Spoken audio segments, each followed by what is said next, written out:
1973, Yom Kippur, the holiest day of the Jewish calendar. Israel's border troops, below strength during the holiday, came under surprise attack by Syrian and Egyptian forces 10 times greater than their own. This time they learnt to respect the courage and fighting abilities of the Arab armies. In particular the Egyptians, who fought their way across the Suez Canal with spectacular success, and then engaged them in the biggest and bitterest tank battles since the Second World War. It was a war in which the latest military technology overturned conventional tactics. It transformed the theories of modern warfare.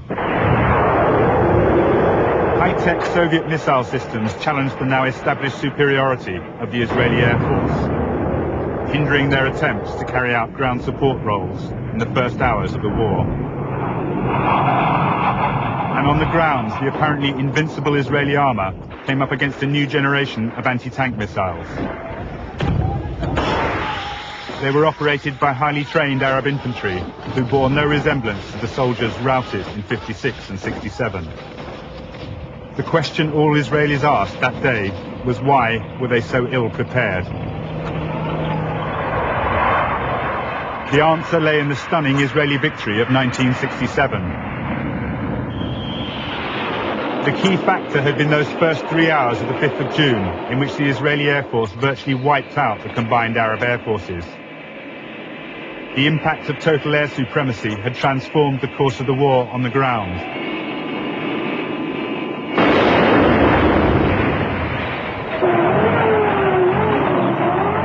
Most Israeli military thinking since had been based on the belief that the Arabs would never again risk a major attack without being able to compete in the air. They believed it would be 1975 before Arab air power was strong enough to contemplate another war. However, the sheer scale of the Arab defeat put tremendous domestic pressure on the Arab leaders to try again. Syria's Golan Heights, the West Bank of Jordan, and the entire Egyptian Sinai Peninsula were a constant reminder of the humiliation of 1967. King Hussein, having lost half of Jordan to the Israelis, could not afford another direct clash.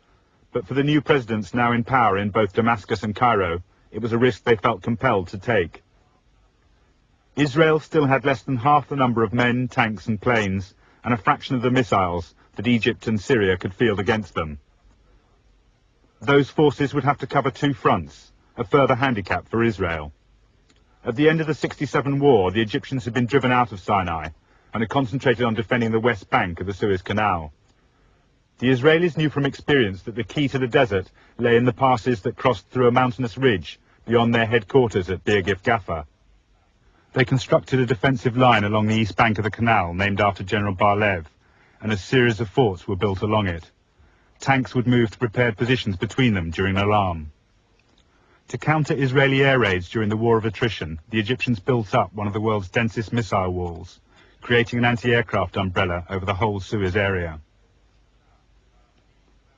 President Sadat realized that even without a comparable air force, he could fight a limited war under that umbrella, cross the canal, gain a foothold in Sinai, and then negotiate with Russian help.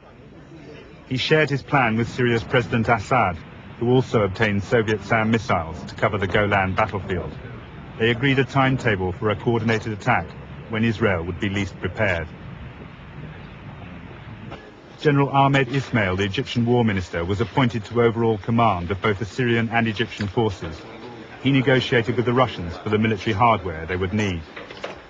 He shared the planning with his chief of staff, General Saad el-Shazli, a popular hero figure who had led paratroops in Sinai in 67 and was one of the few Egyptian officers to emerge with credit. He rid the Egyptian officer corps of its Cairo playboy image and instigated rigorous training. His preparations omitted nothing. He even studied old records of the Suez Canal Company to check tidal conditions. In the middle of the war, he opposed Sadat over the role of the armoured reserve at a crucial point and was quietly dismissed.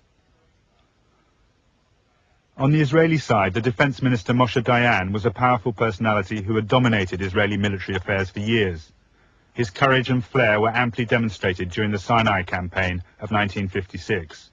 But this time he failed to live up to expectation. From the start, he was torn by doubt and unwilling to take responsibility for vital military decisions. He was heavily criticized for Israel's lack of preparation after the war. General Dayan described the Suez Canal as the best anti-tank ditch in the world. He calculated it would take 24 hours to bridge it and cut through the sandbanks the Israelis had built all along the canal, up to 60 feet high in places.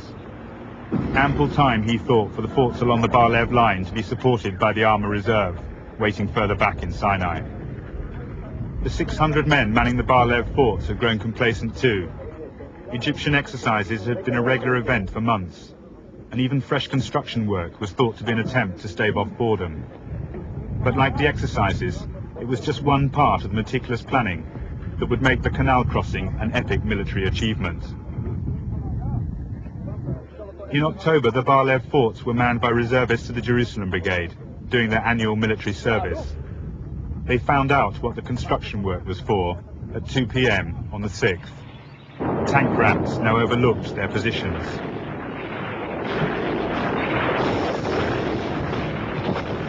The tanks joined 1,000 other guns, pouring tons of high explosive onto the Bar-Lev line, while an airstrike hit Israeli positions deep in Sinai. It was the start of a technically brilliant operation that would restore Arab military credibility. The Egyptians were so proud of it that months later their Third Army reenacted the whole exercise for the cameras. Hundreds of machines read the West Bank and the canal in smoke. Screened from Israeli eyes, 8,000 Egyptian infantry began crossing the canal in rubber dinghies at midpoints between the forts.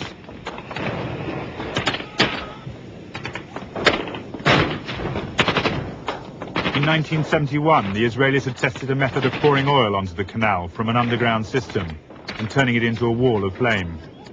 The Egyptians took no chances. The night before, frogmen had blocked pipes leading down to the canal.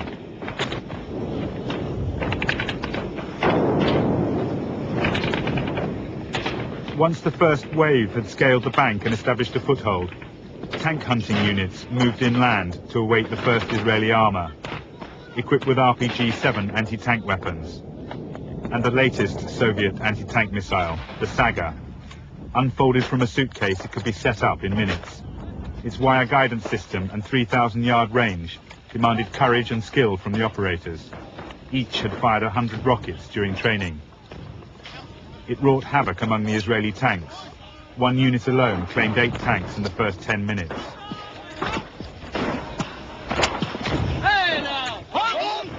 With the tank defense now in place and heavier equipment arriving, the second phase of the operation could begin. Designated teams began clearing the Israeli defenses, where the Jerusalem Brigade, after the initial shock, were now fighting back.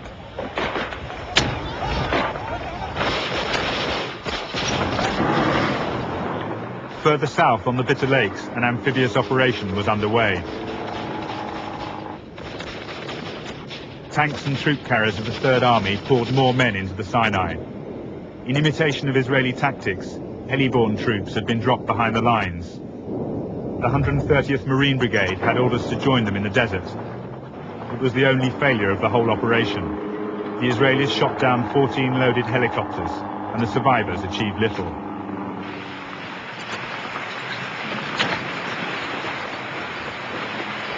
The Egyptian generals had estimated they would lose 10,000 men in crossing the canal alone. In fact, the barrage kept most Israelis in their bunkers.